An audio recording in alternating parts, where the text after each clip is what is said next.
Hey guys, welcome to another episode of What Just Us Wednesdays. So excited to have you today. Today, we are talking about not feeding the peanut gallery. Let's go. What does that mean? Don't worry, I'm about to tell you. It's about to be time for some knowledge to be dropped. So, what month are we in? May has been a doozy so far. If you're not aware, May is Mental Health Awareness Month, and this month I have been featuring over on my Instagram and my Facebook page maintaining a healthy hero headspace. So the main thing, pun intended, has been addressing things that mess up our our mental capacity, our ability to kind of function and do our best and be our best. So what that's looked like was for me is figuring out, one, what is the peanut gallery? Two, who are they? Three, I should probably check them and ignore them. So it's time for the secret sauce, the tea, the drip. It's going down, y'all. Self-care is simple when you know what to do. So here are the clues. All right. First thing first.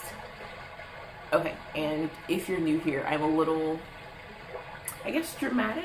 I really appreciate a good alliteration, a very good visual representation of what it is that's being said. So for me, how I picture the peanut gallery is I think of any large sporting event where hundreds of thousands of people are gathered and there are a select few players playing a game. These players have won, being all of the odds against other people in the same area to be deemed experts and or professionals in their career. So in my head, I picture me sitting at the American Airlines Arena here in South Florida watching a basketball game. This is clearly before D Wade retired, right? So I'm sitting down and watching this basketball game and somebody misses a layup. You hear faintly from like the top, super top, real cheap seats.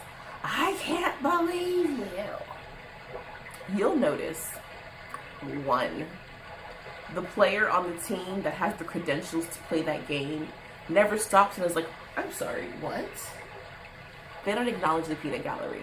And in my mind's eye, the peanut gallery is the overweight, underestablished, cheap old guys that sit in the nosebleed seats with their beer bellies, hot dogs, popcorn, and drink. I imagine one with the mustard stain on his shirt, another one that is so overweight he has breathing issues.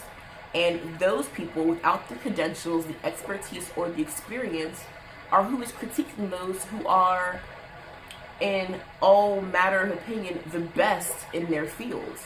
They have taken the time, the energy, the dedication to learn and to hone a craft that puts them in the spotlight.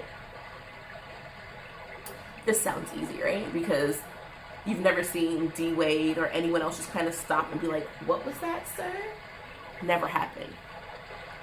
And generally in our lives, in our professions, in our roles, we don't let the voice of a peanut gallery member who we know doesn't have the credentials to check us stop us in our tracks. However, y'all, this is where it gets good. When the peanut gallery is talking to you in your voice, saying things back to you that you said about your insecurities, your feelings of inept, your feelings of being unable, oh, we halt. We stop in our spot. Even if we're being productive and we're doing good, we stop right where we are in that moment and say, yes, peanut gallery? I'm sorry, can you speak a little louder, please? I missed that. We stop all progress and we sit and we grab our coffee and we're like, peanut gallery, tell me more. How am I not good enough again? Why don't I deserve to be here again? Why have I not worked hard enough? Why do I not matter? Why does nobody care what I'm doing? Because at some point, I told myself that. At some point, you told yourself that. So let's talk about imposter syndrome. So the peanut gallery is really just that. The peanut gallery is the voices of you in your head saying, oh my, you can't do that. You don't belong here. You can't sit here. This is not a space made for you. You're too loud, too old, too young, too this, too that to be able to belong in this space. Sweetie pie, whatever space you were in, you belong in. You were destined to be there. You beat out everyone else to get into that spot. You've earned your expertise, professional, mom, whatever label. You put in the work to get there. Don't let you in your peanut gallery tell you, nah sis, you ain't got this. This isn't gonna work. You're not good enough. Throw in the towel, quit. Leave your entrepreneurship and go back to your 9 to 5. Don't take that promotion. Oh, why do they think that you're good enough to be a director of such and such? Why do they think that you've been there long enough or know enough to be able to be higher or do more? Guys, when doors open for us in our lives, it is not by happenstance.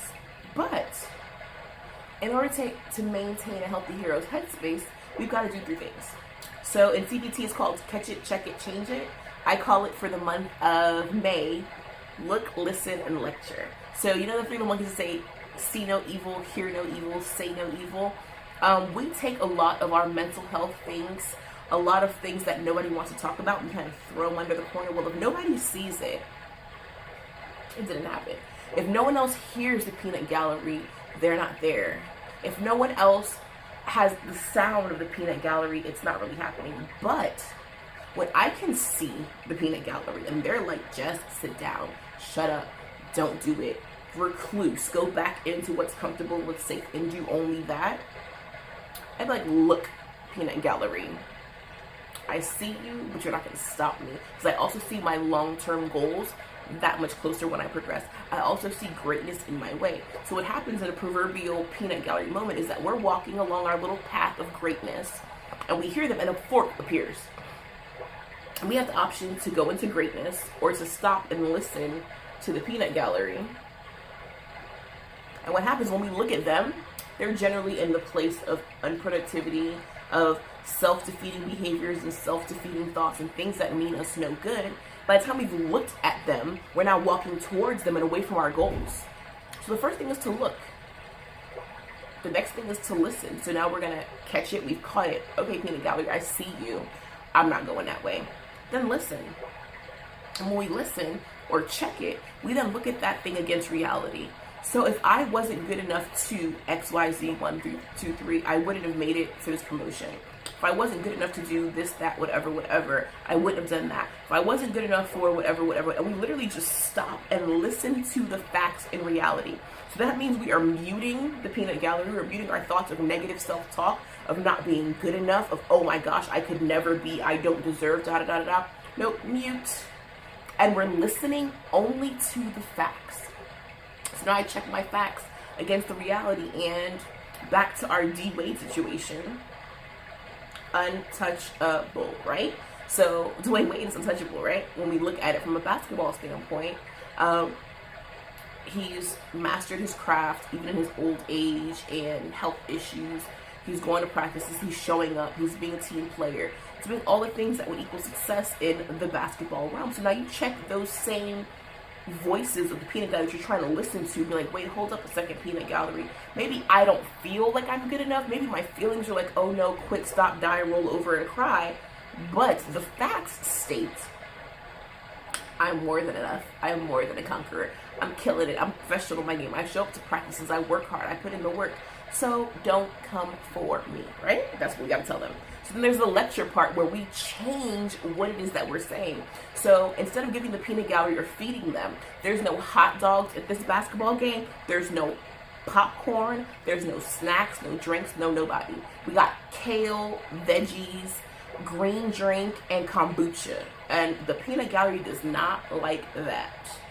We don't have comfortable chairs. We got yoga mats outside in the sun. This is what we have available for you, peanut gallery. And if you don't want it, you're free to leave. So when we talk about changing it, we then go through and we change the things that we say to ourselves. Now we're lecturing back to ourselves. The Bible talks about how David encouraged himself in the Lord. So now I'm saying, hey, Jess, not only are you well able to be here, you deserved and earned your spot, but let me tell you how great you are, because I sat down with you the long nights when you were practicing and your ankle hurt, back to D Wade. when you wanted to go up in a practice, or you were tired and you didn't sit down or sit out, and you worked and you continued to go and move forward and press on. I see you. So then you change the narrative of what you're putting out into the atmosphere and into your own hearing, and you look around and say, okay, well, I deserve to be at this table. You listen. I've crossed all my T's, dotted all my I's. I've earned this. I've done it. I put in the work. And you lecture. So you then change how you view it. Yeah, it might have been hard to get here. Oh my gosh, there were days where I had sleepless nights and I cried and I cried and I cried and I cried and I cried and I cried. And oh my gosh, did I cry?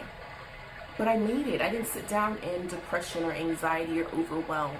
So that's it. So when we talk about maintaining a healthy hero headspace, first things first, do not feed the peanut gallery.